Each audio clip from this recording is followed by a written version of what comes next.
یہ کہا یہ جا رہا تھا کہ شاید جمعرات یا جمعے تک فیصلہ آئے گا، لیکن یہ کیا ہیسٹ میں آیا ہے یا باقاعدہ سب کچھ کمپلیٹ ہو چکا ہوا تھا، سارے وٹنسز کے بیان ریکارڈ ہو چکے ہوئے تھے، تو یہ کوئی تاخیر نہیں تھی؟ نہیں، میرا خیال ہے ہیسٹ اور جلدی والا عنصر تو موجود ہے اس میں، کیونکہ اس میں کوئی پروسیس جو ہے اس میں کوئی ایسی چیزیں ہیں کہ جو آگے چل کر اپیل میں جو ہے وہ خان صاحب کو جو ہے فائدہ دیں گی۔ ویسے روٹین میں اگر ہوتا تو میری اسیسمنٹ کے مطابق 8 فروری سے پہلے یہ فیصلہ شاید نہ آ سکتا۔ اس کی وجہ یہ ہے کہ اس میں اتنے امپورٹنٹ گواہ ہے۔ اس کے جو سائفر کیس چلا تھا مارچ 2022 سے جنوری 2024 تک چل رہا تھا، تو سائفر کیس اصل میں جو کھلنا تھا وہ جب ان سارے گواہوں پہ جرح ہونی تھی اس وقت کھلنا تھا۔ تو جرح ہونی تھی، پھر 342 کی سٹیٹمنٹ ہونی تھی، پھر اس پہ فائنل آرگومنٹس ہونے تھے کہ اس میں ایک تو جو اس سائڈ پہ کھڑے جو عمران خان ہے یا شاہ محمود قریشی، ان کا ڈیفنس ہے کیا، کہ عدالت کے سامنے وہ کیا ڈیفنس لیتے ہیں۔ بعض اوقات یہ ہوتا ہے نا کہ آپ پولیٹیکلی تو کوئی اور بات کر رہے ہوتے ہیں اور ادھر، تو یہ سارا کیس کھولنا تھا۔ تو جب وہ موقع آیا کہ کیس کھولتا، کیونکہ آپ نے دیکھا مارچ 2022 سے آج تک ایک لائن کھینچی ہوئی ہے، کچھ لوگ سائفر ہے، دوسرا کہتے ہیں نہیں ہے، کیا مطلب اس کی صورتحال کیا ہے، تو اس پہ بات بہت زیادہ ڈیبیٹ تھی، تو ہر چیز کھلتی تو پھر سامنے آتی۔ تو اس وجہ سے مجھے لگتا ہے کہ جو ان کا ایک تو حق جرح ختم کیا گیا، 21 گواہ، اس میں 4-5 امپورٹنٹ گواہ کہ جو پورا کیس اس کا جو ہے وہ آپ یہ کہہ سکتے ہیں کہ ایک ڈائریکشن بدل سکتے تھے۔ جی، کی اعظم خان، اسد مجید، سہیل محمود، اور اس کے بعد ایک ترمذی ہیں، فیصل ترمذی، وہ، اور اس کے بعد تفتیشی افسر۔ تو یہ 5 جو گواہ بڑے امپورٹنٹ تھے، ان پر جب جرح ہونی تھی، اس جرح کے حوالے سے جو خان صاحب ہیں وہ بار بار 2 دفعہ انہوں نے کہا کہ یہ لائیو دکھائی جائے، اور ہمارا جو جہاں پہ میڈیا بیٹھا ہوتا ہے وہاں پہ انہوں نے آ کر کہا کہ جب جرح ہوگی آپ نے ضرور اس کو دیکھنا ہے، نوٹ کرنا ہے کہ جرح میں بہت ساری چیزیں سامنے آ جائیں گی۔ تو جرح کو پورے کیس کا ایک کرکس آپ یہ کہتے ہیں نکلنا ہوتا ہے، تو وہ حق جرح ختم کر دیا گیا۔ پھر 342 میں بھی جب اسٹیٹمنٹ ہوئی، وہ جو ان کے وکلا تھے، ایکچوئل جو وکلا تھے، سلمان صفدر، اسکندر ذوالقرنین، سلیم، عثمان گل، اور جو ان کی ٹیم تھی، یہ ٹیم اگر بناتی تو ٹوٹل ڈیفرنٹ ہوتا، لیکن سرکاری جو وکلا تھے وہ بھی ظاہر سی بات ہے وکیل ہیں، لیکن ان کا وہ نہیں تھا کہ 2 یا 3 روز میں کتنی تیاری ہو سکتی ہے اتنے بڑے ہائی پروفائل کیس میں۔ انہوں نے 342 بھی کروائی، اس کے بعد آرگومنٹس بھی انہوں نے کیے۔ تو یہ ساری چیزیں جو ہوئی ہیں، اور اس میں عمران خان صاحب کی درخواست بھی تھی کہ میری طرف سے جرح کا جو آتھرائز میں نے کیا ہوا ہے وہ اسکندر ذوالقرنین، سلیم ہے، وہ نہیں آئیں گے تو کوئی، میں کسی کو جرح نہیں اس طرح کرتا، تو کوئی اور کرے تو میں نہیں کروں گا۔ اور اس کے بعد پھر عدالت نے ان کا جرح جو ختم کیا ہے، یہ چیز وہ کہہ رہے تھے کہ وکلا کو جانے بھی اندر لیٹ گیا، وہ ویٹ کرتے رہے باہر کافی دیر سے ان کو اندر آنے۔ اچھا، یہ اس طرح ہوا کہ منڈے کو صبح 9 بجے بتایا جاتا ہے کہ وہاں پہ سماعت شروع ہو گئی، اور یہ وکلا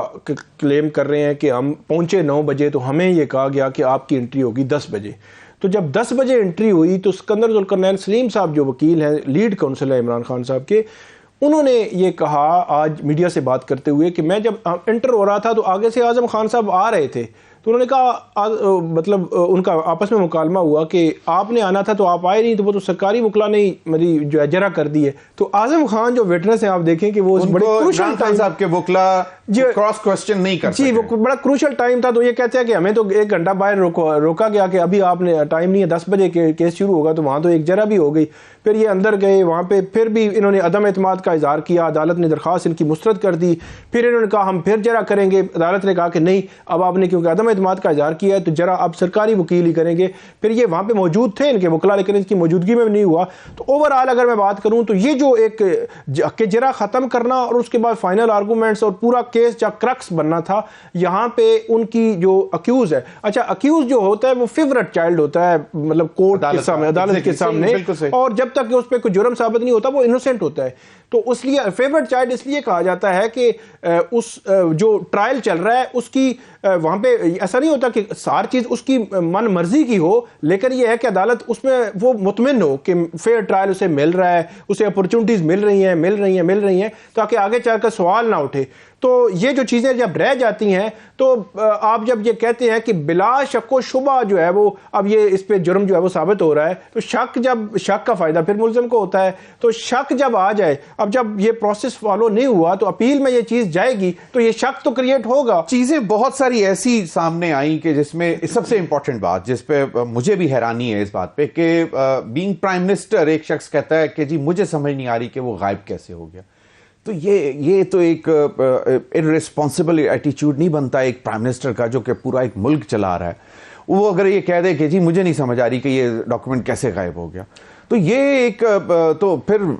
جہاں پہ دوسری مطلب جو ان کے ساتھی ہیں وہ اعتراضات کر رہے ہیں، وہاں پہ ایک یہ پوائنٹ بھی تو سامنے آتا ہے کہ ایک رسپانسبل پرائم منسٹر کا اتنا امپورٹنٹ ڈاکومنٹ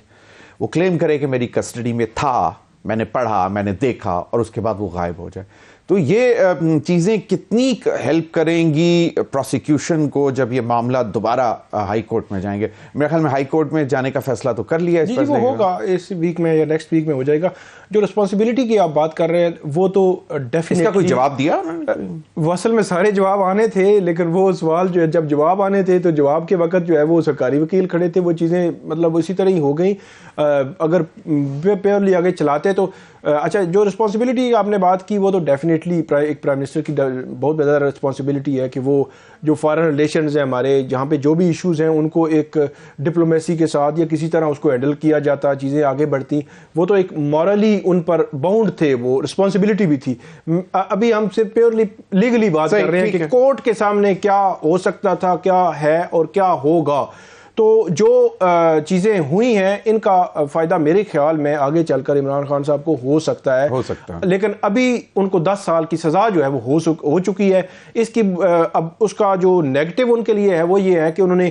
سپریم کورٹ میں ایک درخواست ڈالی ہوئی تھی کہ توشہ خانہ جو فوجداری کیس ہے اس کی ججمنٹ بھی اب سسپینڈ کر دیں، ہم الیکشن میں جانا چاہ رہے ہیں، ہماری نااہلی ختم ہو جائے گی. تو اب وہ اگر ہوگا بھی تب بھی ان کی نااہلی اس کیس میں برقرار رہے گی. وہ اس پہ بھی آتے ہیں توشہ خانہ والے کیس پہ بھی، کیونکہ سنا تھا کہ آج اس میں بھی شاید سزا ایکسپیکٹ کی جا رہی تھی، اناؤنسمنٹ اس پر بھی آتے ہیں. لیکن ایک چیز اب سیکٹری جو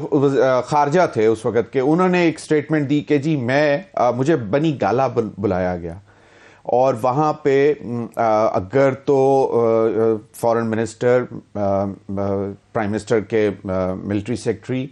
یا جو بھی آفیشلز ہوں تو پھر تو سمجھ آتی ہے کہ ٹھیک ہے، مطلب ایک پرائیویٹ کلوز سیکرٹ ڈاکومنٹ اس کو ڈسکس کرنے کے لیے، اور ان کو کہا وہ پڑھے بھی.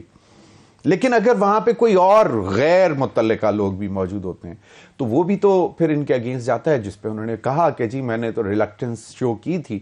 لیکن دے انسسٹڈ کہ نہیں جی آپ پڑھیں. پھر اس کے بعد پھر جو آپ نے نیشنل سیکورٹی کمیٹی میں بھی تقریباً پورا پڑھ کے سنا دیا، حالانکہ وہ کلوز انویلپ. تو یہ ساری چیزیں ڈسکس ہوئی، سامنے آئیں، مطلب کہ سیکٹری نے، فارن آفس نے، ایمبیسڈر نے یہ ساری چیزیں سامنے رکھ. اسٹیٹمنٹ تو سہیل محمود صاحب کی اسٹیٹمنٹ تو ڈیفینیٹلی آئی ہے. انہوں نے وہ بنی گالا میٹنگ کا حوالہ بھی دیا ہے کہ مجھے سمجھ نہیں آئی کہ وہ اس کا مقصد کیا تھا، کہ میٹنگ منٹس مجھے بھی نہیں کہا گیا اور جو اعظم خان ہیں ان کو بھی نہیں کہا گیا یا انہوں نے اگر آفیشیل نہیں اگر تھی تو پھر تو ان کا جانا ہی نہیں بنتا تھا. اگر آفیشیل جاتے ہیں تو پھر تو منٹس ریکارڈ ہونے تھے. یہ تو انہوں نے بات کی ہے. پھر انہوں نے یہ بھی بات کی کہ جو